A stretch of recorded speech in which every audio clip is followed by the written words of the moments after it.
នៅពេលដែលអ្នកជ្រើសរើសនៅស្ងៀមហើយស្ដាប់គេនិយាយដោយយកចិត្តទុកដាក់អ្នកកំពុងតែបញ្ជូនសារដ៏មានឥទ្ធិពលមួយទៅកាន់អ្នកដទៃហើយសារនោះគឺបង្ហាញថាអ្នកកំពុងតែឲ្យតម្លៃទៅលើអ្វីដែលពួកគេកំពុងតែនិយាយមនុស្សជាច្រើនជឿថាដើម្បីមានឥទ្ធិពលទៅលើអ្នកដទៃគេត្រូវតែនិយាយឲ្យឮធ្វើឲ្យគេមើលឃើញនិងបញ្ចេញយោបល់គ្រប់ពេលឲ្យល្អប៉ុន្តែតាមពិតទៅការប្រើប្រាស់ភាពស្ងៀមស្ងាត់ដោយចេតនានិងប្រកបដោយយុទ្ធសាស្ត្រត្រឹមត្រូវវាអាចคล้ายទៅជាអាវុធដ៏មានអានុភាពមួយក្នុងការកសាងនិងពង្រឹងឥទ្ធិពលរបស់យើងបាន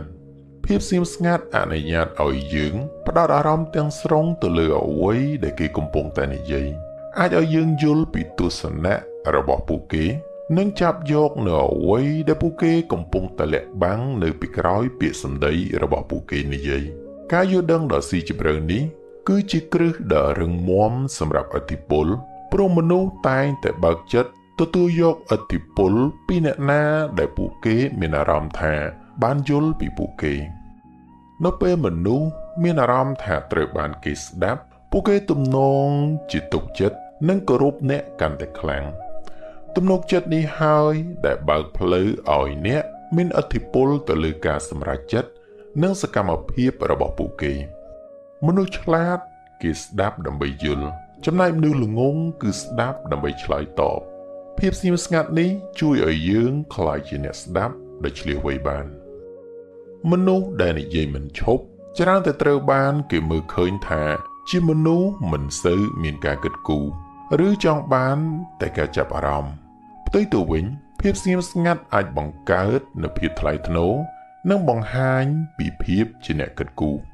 នៅពេលដែលអ្នកនិយាយកាន់តែតិចពាក្យពេចន៍ដែលអ្នកនិយាយចេញមកនឹងមានទម្ងន់ជាងមុនហើយវាក៏មានឥទ្ធិពលកាន់តែខ្លាំងដែរមនុស្សនឹងយកចិត្តទុកដាក់ស្ដាប់ព្រោះពួកគេដឹងថាអ្នកមិនមែនជាមនុស្សនិយាយដោយគ្មានហេតុផលនោះទេការរក្សាភាពស្ងៀមស្ងាត់ជាពិសេសគឺនៅក្នុងស្ថានភាពតានតឹងឬនៅពេលដែលមានការខ្វែងគំនិតគ្នាវាបង្ហាញពីភាពចាស់ទុំភាពអត់ធ្មត់និងសកម្មភាពនៅក្នុងការគ្រប់គ្រងអារម្មណ៍គុណសម្បត្តិទាំងនេះសុទ្ធតែជាកត្តាដែលបង្កើតឥទ្ធិពលឲ្យយើងដោយពាក្យស្លោកមួយដែលគេនិយាយថាទន្លេស្ងប់ស្ងាត់តែងតែមានជម្រៅដ៏ជ្រៅភាពស្ងៀមស្ងាត់នេះអាចឆ្លុះបញ្ចាំងពីជម្រៅនៃគំនិតនិងបញ្ញាបើនៅក្នុងការចរចាឬក៏ការពិភាក្សាដ៏តឹងតែងភាពស្ងៀមស្ងាត់អាចជាឧបករណ៍ដ៏មានប្រសិទ្ធភាពភាពស្ងៀមស្ងាត់អាចធ្វើឲ្យភាគីម្ខាងទៀតមានអារម្មណ៍មិនស្រួលហើយជំរុញឲ្យពួកគេនិយាយកាន់តែច្រើនឬផ្ដល់ព័ត៌មានបន្ថែមដែលអាចផ្ដល់ប្រយោជន៍ដល់អ្នកបានភាពស្ងៀមស្ងាត់វាផ្ដល់ឲ្យអ្នកនៅពេលវេលាដើម្បីគិតពិចារណាពីយុទ្ធសាស្ត្រនិងការឆ្លើយតបដ៏ល្អបំផុតដោយមិនចាំបាច់ប្រតិកម្មភ្លាមៗនោះទេភាពស្ងៀមស្ងាត់នេះក៏កាត់បន្ថយភាពតានតឹងផងដែរជំនួសឲ្យការឆ្លើយតបតទល់គ្នាដោយពាក្យសម្ដីភាពស្ងៀមស្ងាត់អាចកាត់បន្ថយកម្ដៅនៃស្ថានភាពនិងបើកផ្លូវទៅរកដំណោះស្រាយប្រកបដោយការស្ថាបនាហើយអ្នកដែលអាចគ្រប់គ្រងភាពស្ងៀមស្ងាត់បានគឺជាអ្នកគ្រប់គ្រងទៅលើការសន្ទនានៅពេលដែលអ្នកមានជំហរដែលរឹងមាំហើយមិនប្រញាប់ប្រញាល់ក្នុងការបញ្ចេញមតិភាពស្ងៀមស្ងាត់របស់អ្នកអាចធ្វើឲ្យអ្នកដទៃមានអារម្មណ៍ថាត្រូវការពន្យល់ពីគំនិតរបស់ពួកគេឲ្យកាន់តែច្បាស់ឬត្រូវស្វែងរកការយល់ព្រមពីអ្នកភាពស្ងៀមស្ងាត់អាចបង្កើតនូវអាថ៌កំបាំងនិងអំណាចដោយប្រយោលមនុស្សចាប់ផ្ដើមឆ្ងល់ពីអ្វីដែលអ្នកកំពុងតែគិតហើយអាចនឹងព្យាយាមផ្គាប់ចិត្តអ្នកដើម្បីទទួលបានការឆ្លើយតបជាវិជ្ជមានព្រោះថាភាពស្ងៀមស្ងាត់ពេលខ្លះអាចជាចម្លើយដ៏ខ្លាំងក្លាបំផុតឥឡូវយើងនឹងនិយាយអំពីការបណ្ដុះភាពស្ងៀមស្ងាត់ប្រកបដោយប្រសិទ្ធភាពនិងមានឥទ្ធិពល 1. អនុវត្តការគិតមុននិយាយវឹកហាត់ឲ្យខ្លួនឯងគិតមុននិយាយបើទោះបីជាត្រឹមតែប៉ុន្មានវិនាទីក៏ដោយទី2ស្ដាប់ឲ្យបានច្រើនជាងនិយាយនៅក្នុងការសន្ទនាមួយយើងត្រូវតែព្យាយាមស្ដាប់ឲ្យបាន 70% និងនិយាយត្រឹមតែ 30% ទៅបានហើយ 3. កុំខ្លាចភាពស្ងៀមស្ងាត់នៅក្នុងការសន្ទនាពេលខ្លះភាពស្ងៀមស្ងាត់ខ្លីៗអាចធ្វើឲ្យការសន្ទនាកាន់តែមានអត្ថន័យទី4ព្ ព្យាយាមស្ងៀមស្ងាត់នៅពេលដែលមានភាពតានតឹងជំនួសឲ្យការប្រតិកម្មដោយកំហឹងចូលដកដង្ហើមវែងៗហើយរក្សាភាពស្ងៀមស្ងាត់មួយផ្លែតទី5សង្កេតមើលអ្នកដឹកនាំដែលប្រើភាពស្ងៀមស្ងាត់ប្រកបដោយប្រសិទ្ធភាពរៀនសូត្រពីរបៀបដែលពួកគេប្រើប្រាស់ភាពស្ងៀមស្ងាត់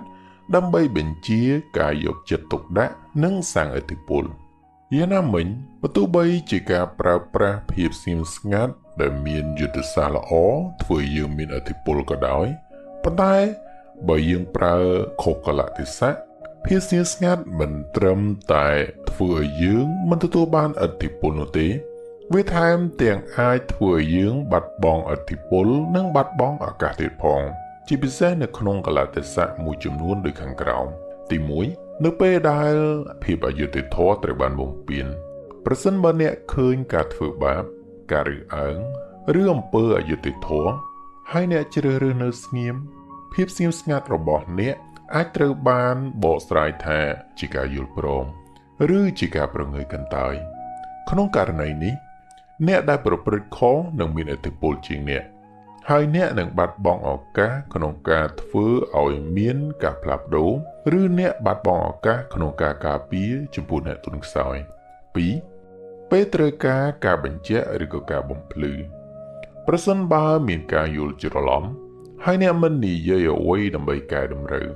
ឬបំភ្លឺនោះការយល់ច្រឡំនឹងនៅតែបន្តមានហើយឥទ្ធិពលនៃសមត្ថភាពរបស់អ្នកក្នុងការដោះស្រាយបញ្ហាក៏គ្មានដែរអ្នកដទៃអាចនឹងធ្វើការសន្និដ្ឋានខុសពីអ្នកឬខុសពីស្ថានភាពពិត3នៅពេលសិទ្ធិរបស់អ្នកត្រូវបានគេរំលោភប្រសិនបើនរណាម្នាក់កំពុងតែបំពានសិទ្ធិរបស់អ្នកហើយអ្នកនៅស្ងៀមអ្នកកំពុងតែអនុញ្ញាតឲ្យគេធ្វើដូច្នេះហើយអ្នកនឹងមិនមានឥទ្ធិពលក្នុងការការពារខ្លួនឬបញ្ឈប់ការរំលោភបំពាននោះទេ4នៅក្នុងការចរចាឬការពិភាក្សាដែលត្រូវការចូលរួមប្រសិនបើអ្នកមិនបញ្ចេញមតិមិនចែករំលែកទស្សនៈឬមិនតវ៉ាដើម្បីផលប្រយោជន៍របស់អ្នកឬក៏ក្រុមអ្នកនោះអ្នកដទៃនឹងសម្រេចជំនួសអ្នកហើយអ្នកនឹងគ្មានឥទ្ធិពលទៅលើលទ្ធផលមួយនោះឡើយ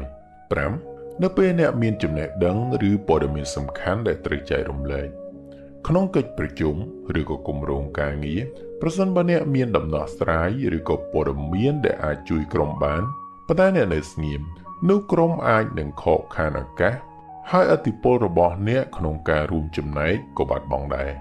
6នៅពេលប្រឈមមុខនឹងការចោទប្រកាន់មិនពិតឬពាក្យចចាមអារាមការស្ងៀមស្ងាត់អាចត្រូវបានគេបកស្រាយថាជាការទទួលស្គាល់កំហុសបើទោះបីជាអ្នកមិនបានធ្វើក៏ដោយការមិនបដិសេធឬក៏ការមិនការពារកិត្តិយសរបស់អ្នកនឹងធ្វើឲ្យអ្នកដែលផ្សព្វផ្សាយព័ត៌មានមិនពិតនោះមានឥទ្ធិពលជាងអ្នក7ក្នុងការកសាងទំនាក់ទំនងនិងទំនុកចិត្តភាពស្ងៀមស្ងាត់យូរពេកឬនៅពេលដែលត្រូវការឆ្លើយតបអាចធ្វើឲ្យអ្នកដទៃមានអារម្មណ៍ថាអ្នកមិនចាប់អារម្មណ៍ឬមិនទុកចិត្តឬក៏កំពុងលាក់បាំងអ្វីមួយនេះនឹងធ្វើឲ្យឥទ្ធិពលរបស់អ្នកក្នុងការកសាងទំនាក់ទំនងរឹងមាំថយចុះទៅតាមនឹងដែរ8នៅពេលដែលត្រូវការភាពជាអ្នកដឹកនាំឬក៏ការណែនាំ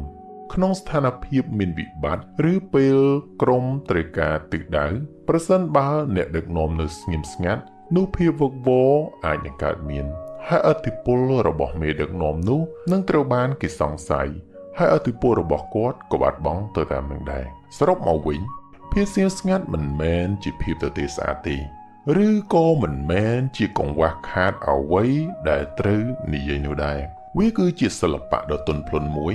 ដែលនៅពេលដែលប្រើប្រាស់បានត្រឹមត្រូវវាអាចក្លាយជាប្រភពនៃឥទ្ធិពលដ៏មហិមាមួយតាមរយៈការស្ដាប់ដោយយកចិត្តទុកដាក់និងការបង្ហាញភាពថ្លៃថ្នូរនិងការគិតគូរ